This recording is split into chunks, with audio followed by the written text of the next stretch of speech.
Hi, I'm Jerry from Legacy Counseling Center. Today I want to talk about quality in your relationships. Great relationships contain factors that make them strong. When two people come together with the thought of being together for the rest of their lives, there is an earnest and sincere desire to build a strong bond between them. Obviously, that positive sentiment needs to be constantly nourished and cultivated in order to bear fruit. Let's look at 3 factors today in this short video that we can use to keep our relationship in the quality zone. Number 1, meaningful interaction. As relationships develop over time, it is crucial to maintain an atmosphere of emotional well-being within the home. Meaningful and positive interaction plays an important role in creating that well-being. Check up on each other's day, do things together, keep the dating life alive, make sure time is cut out of your calendar specifically for you and your partner, and set a boundary around it. Make it untouchable. Your partner is your closest friend. Share your heart and your deepest struggles. Care about each other like no one else can. A deep bond is secured, deep trust and commitment, which are the pillars of your relationship. Second of all, fulfill needs, not tasks. In unhealthy relationships, there's a tendency to get bogged down into what I call the band-aid running.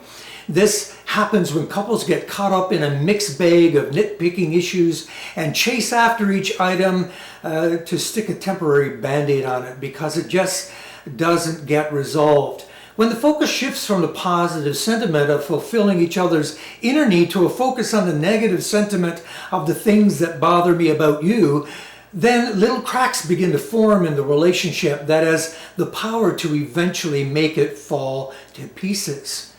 Paramount in healthy relationships is a deep respect for each other and concern for each other's needs.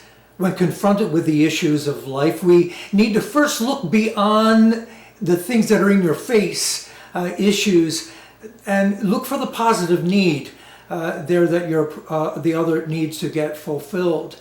The gist here is that once we understand our partner's need, we're better able to deal with the issue by satisfying the need. When an issue of difference arises, the partner's needs differ. Once both discuss their needs to be adequately fulfilled, both can come to a compromise that satisfies both needs. Keep your focus on fulfilling the needs of each other. Don't be afraid to check up every now and then to make sure that you're not missing anything in being their best supporter. Keep an eye on negativity, keeping it in check. Thirdly, play fair. The cogs and wheels of humanity play themselves out in a sphere of controls which I call the field of expectations and boundaries. Much like hockey and other sports, there are rules of the game that must be adhered to in order to operate fairly. We all have uniquely different pasts, and the way that we view the world is very much influenced by our past experiences. What kind of expectations governs your world and your relationships?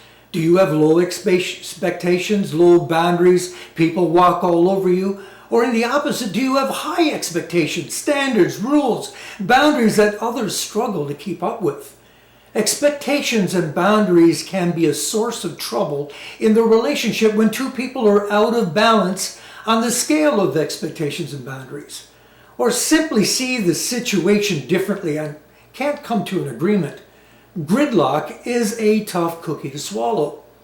Playing fair starts with the effort of deeply getting to know each other, understanding the good and the bad that we each bring to the partnership, being able to stop war before it starts, agreeing to sit down and talk about it when both of you are rested and calm.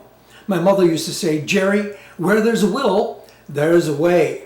Especially when children are involved, it's important to sit down, talk about the needs that are at play for you, then set an agreeable and fair expectations that you can both be happy about. Recap.